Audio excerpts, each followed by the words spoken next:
Bonjour, aujourd'hui on va faire quelques astuces pour préparer les concours post-bac. Alors soit A et B, deux nombres réels appartenant à l'intervalle 0 pi.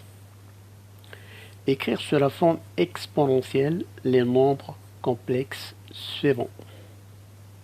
Alors Z1 égale à 1 plus exponentielle IA, Z2 égale à 1 moins exponentielle IA, Z3 égale à E exponentielle IA plus E exponentielle IB et Z4 égale, c'est un quotient de 1 plus exponentielle IA sur 1 plus exponentielle IB.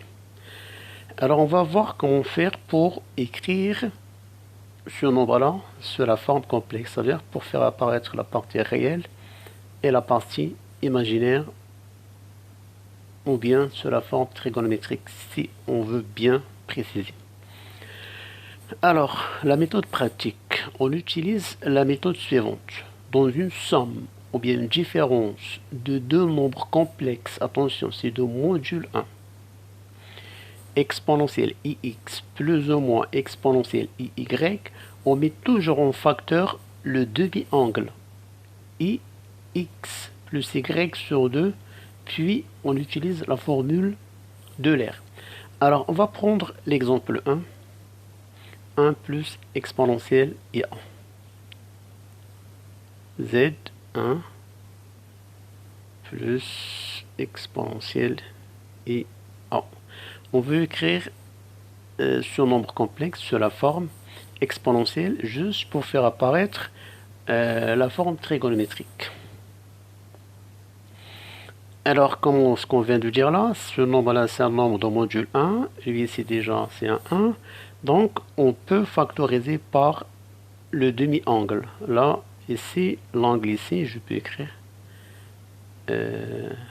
Pour 1, c'est exponentielle et 0, exponentielle et A.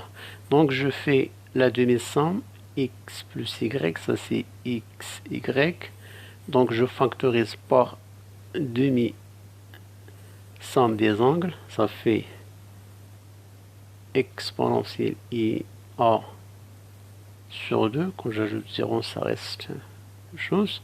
Facteur, pour avoir 1, on met toujours exponentielle moins et a. Quand je multiplie, j'aurai 1 sur 2, pardon, e et a. Et là, quand je développe, je retrouve la même forme. Donc, c'est égal e et a sur 2,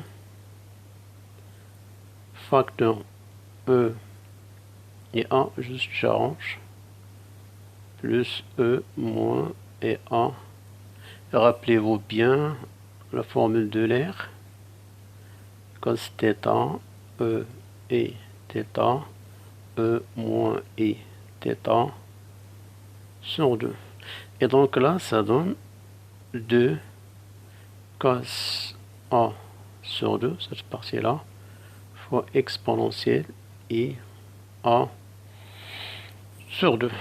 Alors, pour dire qu'on est là, on a écrit sur la forme trigonométrique, il faut montrer que cette partie-là, ça constitue le module de Z1. Et pour qu'il soit module, il faut que ça soit positif. Or, θ, on a dit l'angle A appartient à l'intervalle 0 pi et A sur 2 appartient à 0 pi de bi. Donc,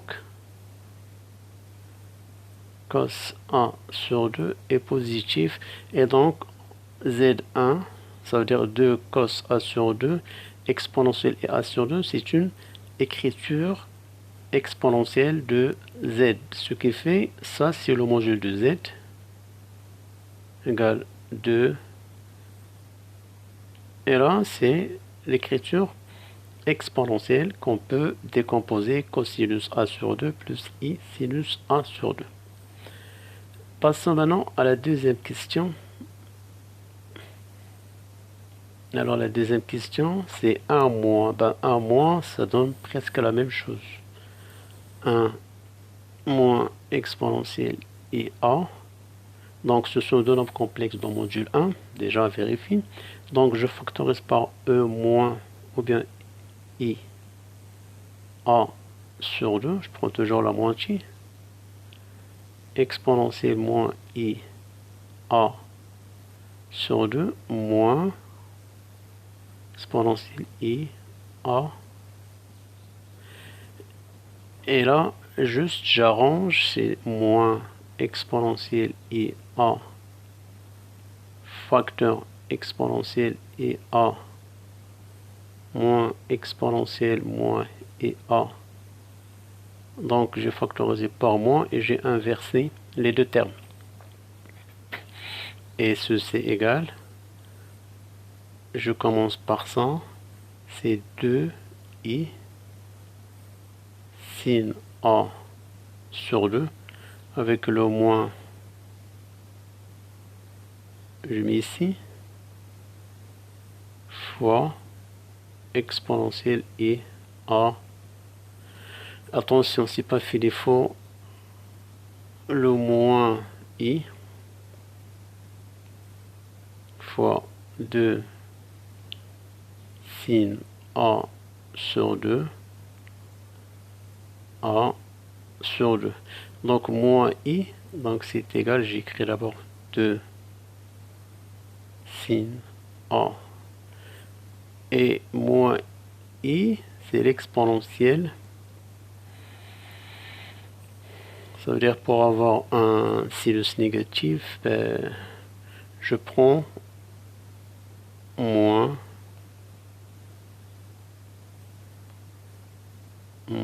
i pi demi. Donc exponentielle, ça donne cos moins pi demi plus i sin moins, et ça c'est 0, donc ça donne moins i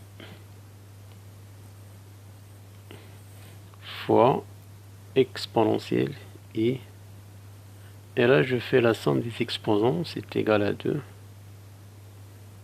sin a sur 2 exponentielle et facteur de a moins pi,